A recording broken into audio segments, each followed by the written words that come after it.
put the parchment paper on a cookie sheet like this, or a baking sheet, and then I'm going to put the breast on the parchment and flip it over so that I can season the other side.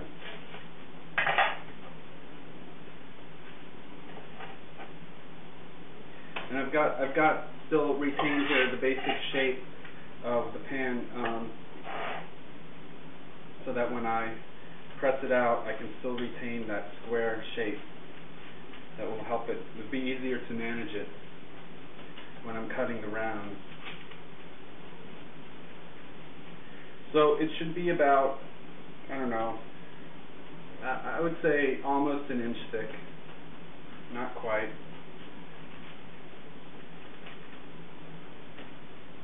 So that's what it's looking like, and then I'm going to salt and pepper it again.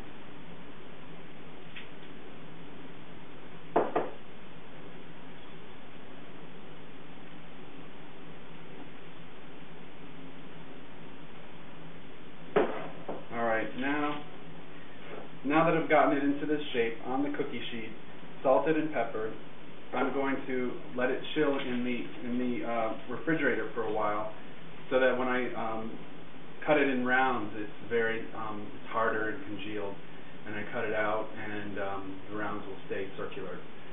And then what we'll do with the rounds is coat them in mustard and breadcrumbs, and just saute them, fry them actually for a little bit. And then we make a polenta, which I'll get to next.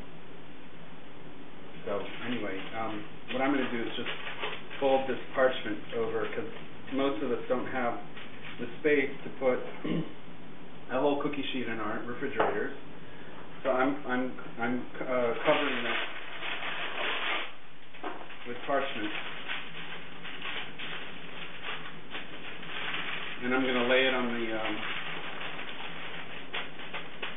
one of the shelves in my refrigerator to chill.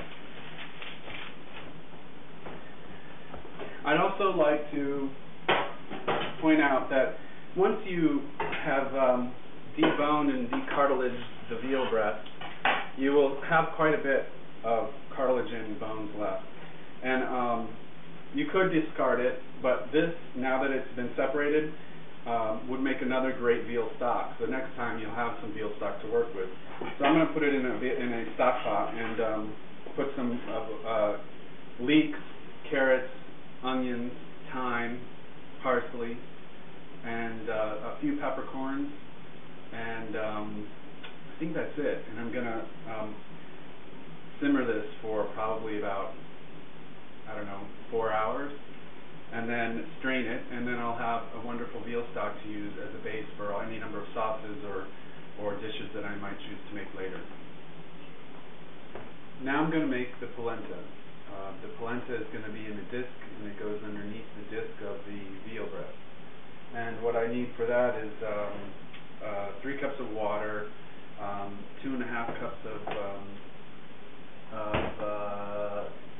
broth, and the recipe calls for veal stock or chicken stock, and I'm using a vegetable broth from the grocery store. I couldn't find my regular Kitchen Basics chicken broth, so I found something that was very clean again.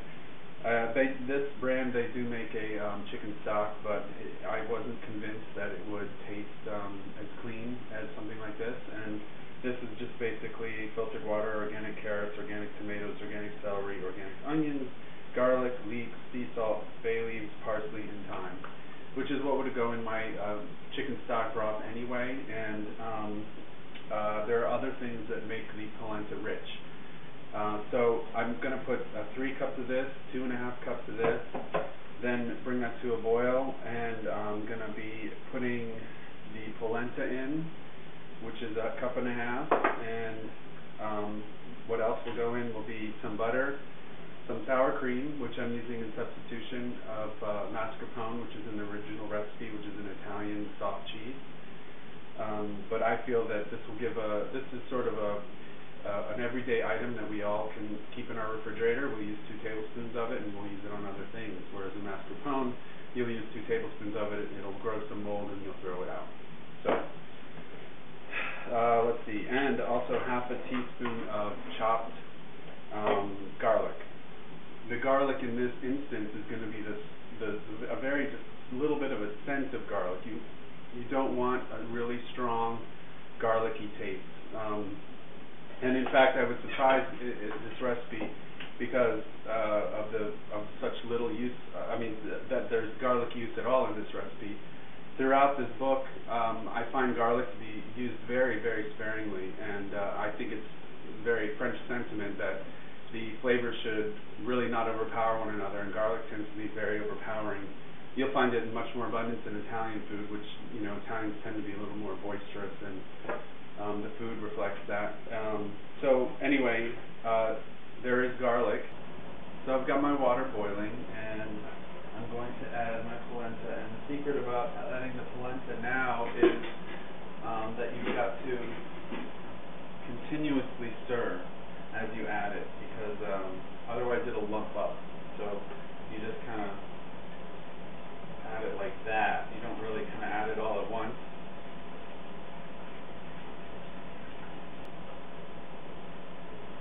And then right afterwards you can go ahead and add the garlic, and those two will cook together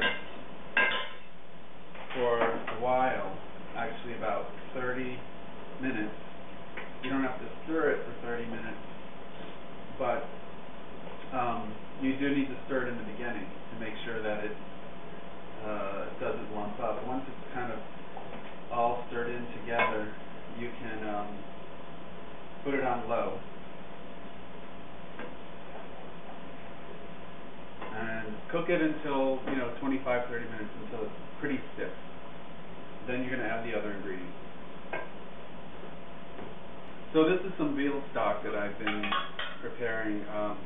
Prepared before from the leftover veal cartilage and bones from the veal breast that I've raised. And so what I do with and I made another batch of stock. So what I do with that extra batch of stock is to fill up an ice cube tray with it, and reduce it a good deal so that it's a rich brown color, and then I put it into an ice cube tray and put it in the freezer.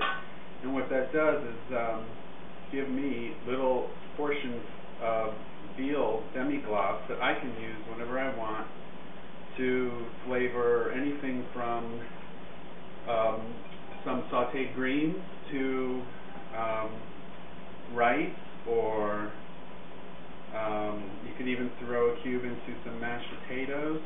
Would really zip it up there. You could put it into any kind of soup or sauces that you're making that would go on top of sauce that might go on top of a meat, and then you could just melt it like it is, and maybe mix in a little bit of sherry with it and use it as a topping for filet mignon or any number of things. But what you usually do when you thaw it out, you put it a little bit of butter and chop up some chives, and it's perfect. My polenta is ready. It's been cooking for about 25 minutes on low, and I've been stirring it every once in a while to get it, just to keep it at the same consistency. Now I add my other ingredients, and one of those is 8 ounces or 8 tablespoons, 4 ounces of butter, which is 1 stick of butter, and about 2 tablespoons full of this sour cream,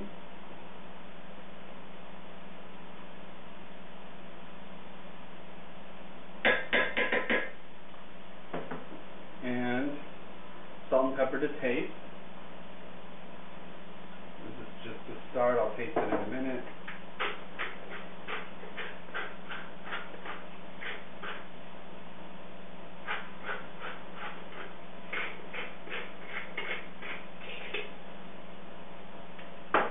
And then 2 tablespoons of chives. And one of the things I was going to show